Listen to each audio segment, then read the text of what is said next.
Good evening. Good evening. Good. That's more like it.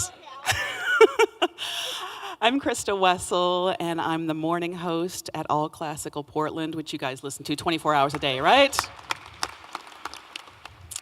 And I am so pleased, I can't even tell you how pleased I am, ridiculously pleased to be joined tonight by the guest conductor of tonight's concert. His name is Ludovic Morlot.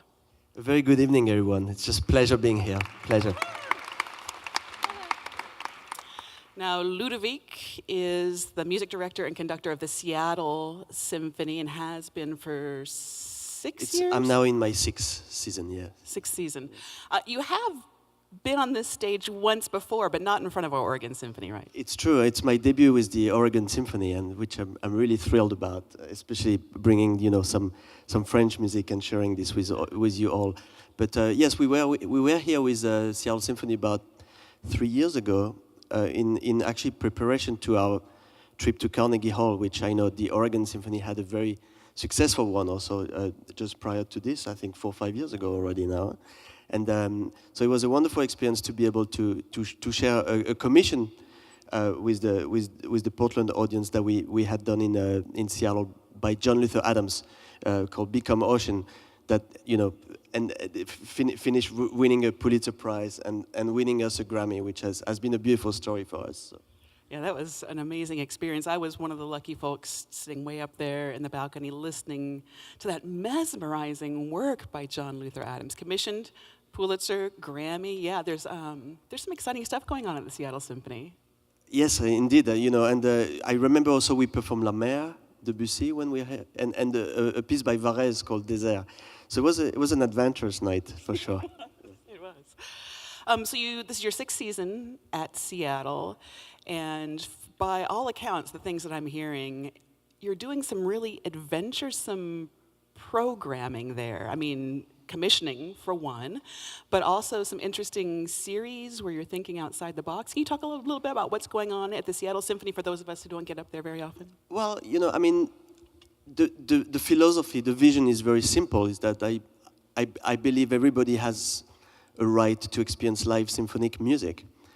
And regardless of your musical tastes so much, that I wanted to expand our offering to the community as wide as possible, so that we can offer something where everybody can recognize something they might want to experience on the symphonic level. And therefore, it's taken us out of our comfort zone in some ways, because we also wanted to include the people that were somewhat frightened in making that first journey into the symphony hall. And sometimes that is with collaborating with the artists that they love. And we really took a very bold step in inviting rock musicians, hip-hop artists, jazz musicians, and more. Not only just in performing with us, but in collaborating with us as a symphony. And by doing so, we've seen a lot of new people coming into the hall and actually experiencing the live symphonic experience with the music that they connect to. You can name it. Pearl Jam, we collaborated with Pearl Jam, with Alice in Chains, with Guns N' Roses, members of Guns N' Roses, but also the rapper, Sir Mix-a-Lot, Bill Frisell on guitar, this great jazz player, of course, and more. And by doing so, my hope was to really make sure that everybody can create for himself, herself, a first memory about what this place can mean and can connect them to their emotions. And once we've established that trust and that relationship, we can't take it for granted that they're not going to be wanting to come back 20 years later. It's like a kid, a kid that gets a chance to hear symphonic music at a very young age is bound to want to come back and experience this again later in his life. And I think it's no different for a grown-up that hasn't had this chance yet. So I wanted, it's part of our mission is to erase a lot of taboo and cliches and make sure that the music comes back to being what it is, which is storytelling. And that anybody that is here wanting to explore their emotions and open up their minds and their emotions can be welcome and invited to do so. I was also noticing you had a series at the Seattle Symphony called Untuxed. Yes, we started this, noticing that, we are right at the heart of the city, as you know, at Benaria Hall. And then it was interesting to see that a lot of people were saying, the concert in the evening is a little too late, it's a little too long. It's in the weekend, so either I want to be with my family or with my friends. So we figured that maybe there's a way of compromising a little bit and offering like a shorter concert, a little more casual setting, where people would still be able to grasp some music before going home or before going out with their friends. So it's a Friday night, 6 p.m. It lasts for an hour, no intermission, and it's somewhat casual. We call it Untuxed because musicians would be wearing what they wear at the rehearsal, and therefore that's also in attempting to break yet another taboo and cliche about what do I wear when I go to the symphony. And so it's not making statements that it should be one way or the other. It's that I think we can be open-minded to offer different ways of sharing the music that we love, and therefore connecting with all kind of different people. Just out of curiosity, were the musicians uncomfortable when they took off the tuxes? Because it becomes such a part of the experience for them. No, they love it. I tell you, they hate the tux. It's this thing that hasn't really changed for about 2 centuries, right? And it's actually very uncomfortable to play the violin with a bow tie and with that jacket that weighs about 18 tons. So no, they don't mind, and actually what they really like also is that it's usually between 2 of the subscription concerts night, so it's a little more casual. It's a chance also for us to talking about artistic growth and how you can combine those opportunities with artistic growth. It's a wonderful opportunity after the first performance for us to kind of have a kind of a dress rehearsal again, and just see, maybe trying things differently from the night before, things that you might want to try the night after again, differently. So you can combine all those opportunities with also artistic growth and exploration. So we mentioned the Grammy for Become Ocean, a second Grammy recently with Augustin Hedlich performing with the Seattle Symphony. Congratulations, you guys are really on a roll. And you just completed a whole cycle of Dutilleux works as well. Yes, we just completed it's a box set of 3 CDs by the French composer Henri Dutilleux, who actually left us in 2013. So by the time I started this cycle with the Seattle Symphony, Dutilleux was still alive and someone that I knew very well, and I had a chance to work with and meet in Paris many times. So it was really wonderful to engage on that big project with the Seattle Symphony, knowing that I could share some of this with him back then in 2011 and 12.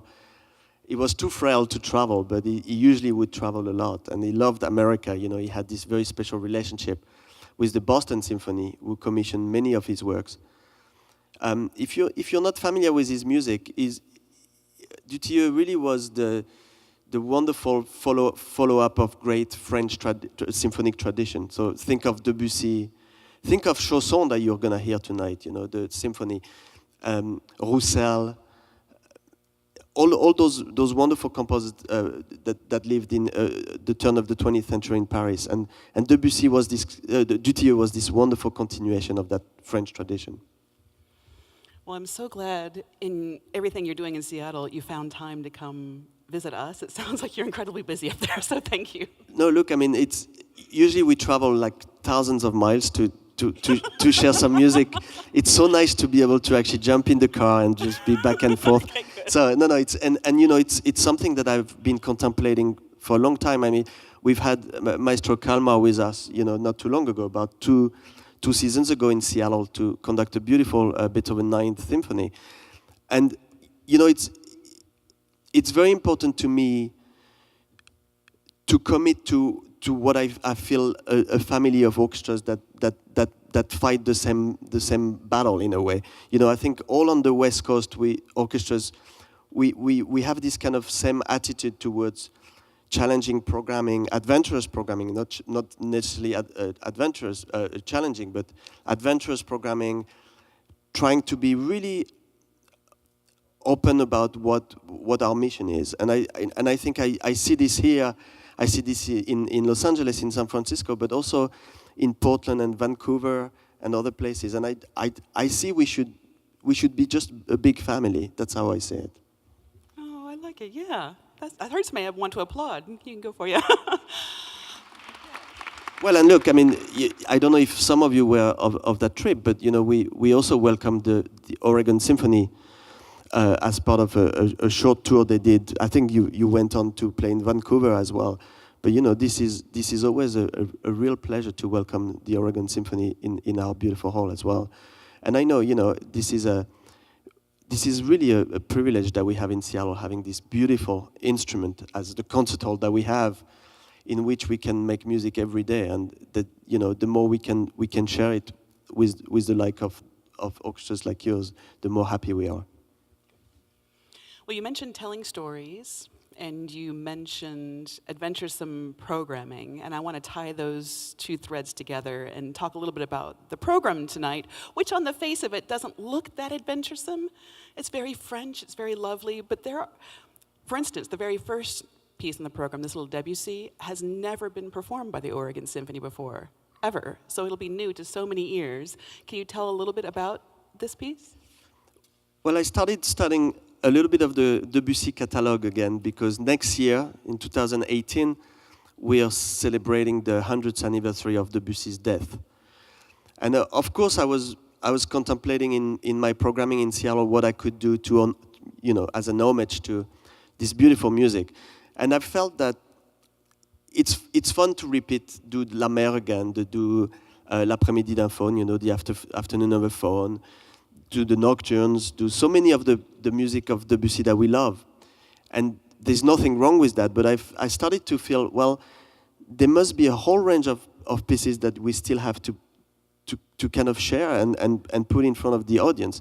And I started exploring what the Seattle Symphony had not played by Debussy over the years. And I found little early jewels like the little cantata that we are performing tonight, excerpts from, called L'Enfant Prodigue, which Debussy wrote as a very young composer when he won the Prix de Rome, which gave you, I think it was 2 years as a residency at the Villa Medici in Rome, and where you could really spend your whole day composing and traveling and enjoying life out of your home. But this is a piece that I think for me was in some ways a sketch of what would become the very modern piece, The Afternoon of the Faun.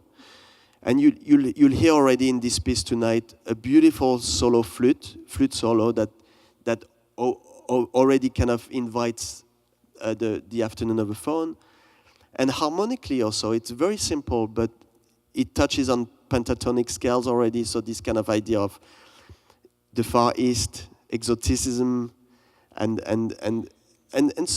somewhat eroticism as well. We know that Debussy with the Afternoon and the ballet was really after this sensuality in music, and this is already found in those beautiful sounds in that little piece. It's 5 minutes long. The cantata that he wrote is about 15 minutes long and has 3 singers and tells a story. But this is just a little bit of a dance music. This is really quite gorgeous, actually. Kind of a little wistful dance. There's a little bit of melancholy. Well, it's French. Yes, and it has yet the strength of a little cortege, you know, passing by at a distance, and it's beautifully orchestrated. You could already tell that this kind of 18, 19-year-old Debussy had such a beautiful palette of colors in his bag already, and you know, there's a lot of pieces by Debussy that we don't play anymore. So the Rhapsody, for instance, there's a beautiful Rhapsody for saxophone. There's a beautiful fantasy for piano that we never play. So there's Jeu, you know, is a beautiful ballet that we don't do very often. So I decided that in 18 I wanted to kind of do a little more of an exploration of those pieces as well. And the Chanson Symphony that you brought us to hasn't been performed here for nearly 50 years. It's certainly not well known, but as I've been listening to it, I've grown so fond of it. It's a little unusual. It's just 3 minutes. There's not like a dance scherzo movement in it like you're used to hearing in a symphony. And there's some wistful moments. Three movements. Three movements, yes, yeah. yes. Uh-huh. 3 minutes, I wish. 3 movements. All right. No. Yeah, it is. It is a I mean, tonight's program, to summarize, is about very different French composers and how different and diverse the musical landscape in France was at the end of the 19th century and the turn of the 20th century. And I think Chausson, in some ways, couldn't be more different than most of the French composers we think of, like Ravel. I mentioned Roussel earlier. I think Chausson is much more turned into that tradition of German music. You hear in his symphony a real influence from Wagner, because it's very chromatic, which is unusual for French music to be chromatic in that degree. Debussy is maybe the ones that would go that directions with the After Nouvelle Phone, making that first loop of the flute very chromatic. But that's not something that was very French in tradition, coming out of Berlioz and the great symphonic tradition. So in some ways, this piece is more Germanic in concept, which I find very interesting. You'll see the beginning of the second movement, for instance, is like the opening of the Act 3 from Tristan and Isolde. And you know, by coincidence, Tristan was premiered just about 2 decades before. There's something that I find fascinating in that symphony as well, and I'm sure you'll recognize it instantly. You'll recognize the theme from the New World Symphony, Dvorak. And actually, you might be curious who wrote which one first. And Chausson wrote his symphony before Dvorak wrote the New World Symphony. So that theme that you hear in the trombones and trumpets at, near the end, but throughout the piece, is something that actually Dvorak literally stole from Chausson. And I think this music has fallen a little bit out of fashion. We used to play, especially, I was assistant at the Boston Symphony for a few years, and Boston had this amazing tradition of French music, thanks to Pierre Monteux and Charles Munch and all those commissioning efforts from the Koussevitzky Foundation. Those symphonies were played there every season, sometimes more than once. And suddenly it kind of fell out of fashion, because I think it has this element of cyclic composition, meaning that the same theme is used throughout the whole piece in different ways, with variations. But think of the Franck Symphony. Think of the manner that Liszt was writing, for instance. So it has this kind of idea of one idea that developed throughout the whole symphony. And then I think we moved away from that in terms of wanting more variety and in less time. So I think that's why possibly it fell out of fashion. And also, it is very difficult to play. And I think it's become I think we have less and less time to put programs together. And I think when you have choice, you always stay away from the things that are more difficult. But I salute the courage of the Oregon Symphony for really wanting to embrace this music, because if you've never heard this, I think you might be surprised by the wealth and the warmth of this music and this symphony particularly. I hope it's going to be, if it's the first time for you hearing this music by Ernest Chausson, an invitation to discover more, because he wrote some beautiful vocal music as well, like the poem for the sea and Love and the Sea. And there's a beautiful poem for violin and orchestra as well, which is more famous. But a very unique voice. And going on, Saint-Saëns is yet a completely different voice. And in that concerto, Egyptian, it's really about romanticism and exploration of the far away lands. Because romanticism at the turn of the century is all about exploring what is not something you can touch. So, not only the theme Egyptian and these kind of oriental ideas of the scales, but you also hear a lot of pentatonic scales from the Far East, and the gong used like Ravel would do in Mother Goose, and so there's a lot of. We know that Saint-Saëns at the end of his life spent a lot of time in North Africa, so there's a lot of love for him for the music from that part of the world, and the extension to Egyptian and Oriental sounds is there, and then Ravel again couldn't be more different, and especially in this piece La Valse, where Ravel starts writing this piece before the First World War as an homage to the waltzes in Vienna and the beautiful imperial Vienna, and of course halfway through the piece the war breaks out, you say, right? Breaks out, and he has to finish that piece, and he cannot write this beautiful homage anymore, so it becomes this very violent, this very scary music, like literally, army entering into the city and destroying everything. And that journey itself is, for me, is so non-French in a way, because it starts off being very Viennese, and then it goes to this kind of horror of the war. So, my goal with performing La Valse is always to really make it as horrendously frightening as possible by the end of it, because there's nothing left of beauty. Yeah, there's nothing left of beauty anymore. So. Yeah, it's an astonishingly violent ending to that piece. I was watching a YouTube video of it just the other day. I wish I could remember who it was. But sometimes it's fun to read the comments on YouTube. Not always, but sometimes it is. And this particular commenter simply said, OMG, what just happened? Because it comes to this crashing finale. It's startling. Well, it's as exuberant as the writing in Stravinsky, Rite of Spring. It has this kind of strength rhythmically, but also the incredible glissandi in the trombones, for instance. All throughout the piece, the strings instruments kind of slide up and down the G string. The very bottom strings and low string. There's nothing to be left of a beautiful world after this. And so that journey from the very naive Debussy, finding his voice and breaking out into modernism through those horror of First World War is pretty much the journey. But going through romanticism and the beauty of the beautiful harmonies that the chanson embraces as well.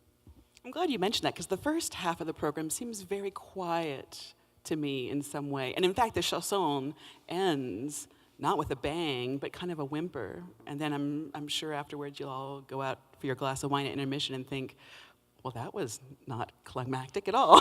But stick around, because Stephen Hoff performs that Egyptian concerto, and that's all about virtuosity. It's amazing, right? Well, and I love Stephen. There's something to be said about collaborating with Stephen Hoff again today.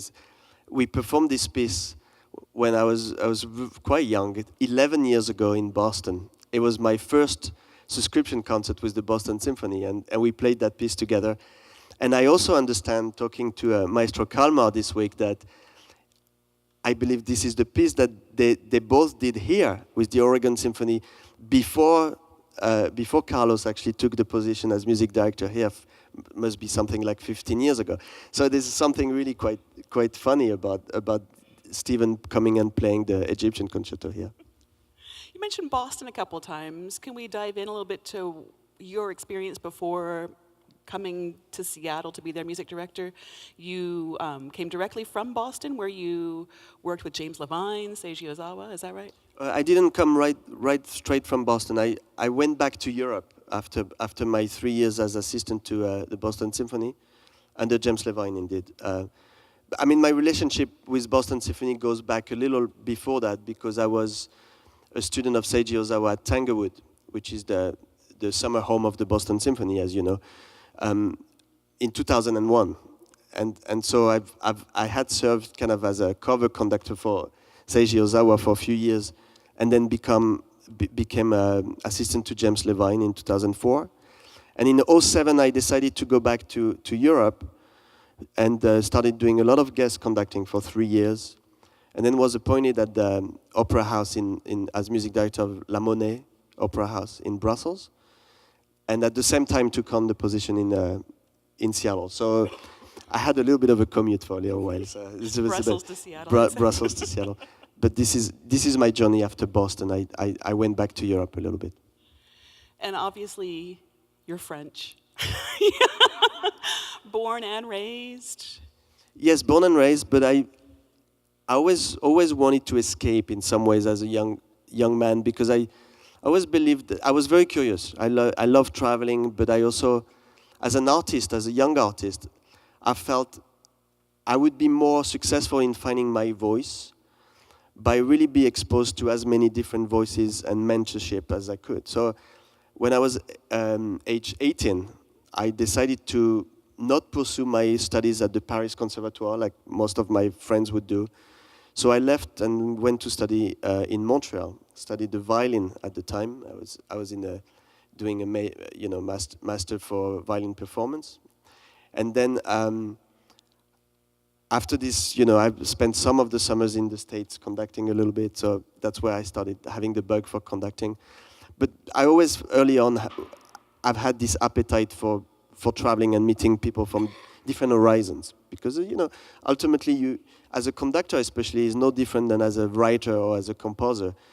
The sooner you find your voice, the more time you actually have to polish that voice. And this was very important for me, not to be just a student of, but really to have as many mentors that would be as different from one another as possible, in order to understand what I wanted to do with music. Well, I can't wait to hear your voice, and thank you for bringing this all-French program to us tonight. I think it's going to be a lovely evening of music, and thank you for coming early and learning a little bit about the program and meeting Maestro Ludovic Morlot. Thank you. Thank you very much. Have a wonderful night. Thank you for coming.